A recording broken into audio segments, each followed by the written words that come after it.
We know travel is a luxury and sometimes a necessity to see loved ones.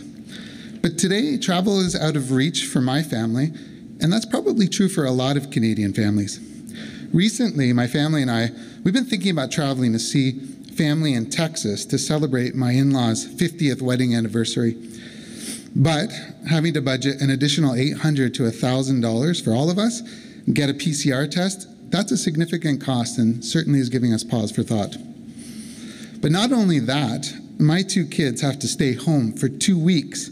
This disrupts work from home, household dynamics, incurs additional childcare costs, and to be frank, my kids are done virtually schooling.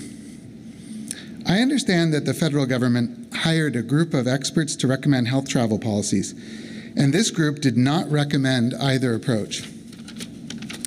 There's really a simple fix. Until a vaccine for minors under 12 is approved, children should be able to return to school using testing, not quarantine. It's irrational, and that's the point that I'm making is that it simply doesn't make sense. Exactly the same criteria that you're talking about could apply for somebody coming down to the market tonight and meeting with people in the market.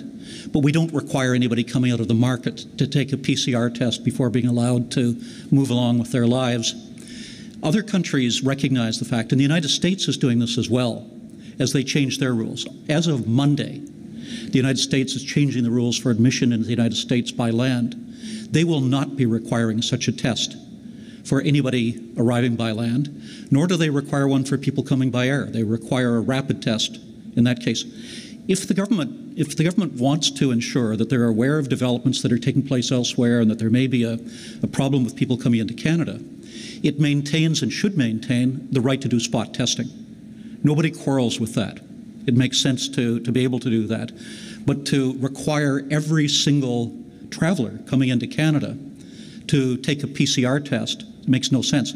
It particularly makes no sense when you and I, if we were going out for a trip that was less than 72 hours, could do our test here at the local pharmacy before ever leaving Canada.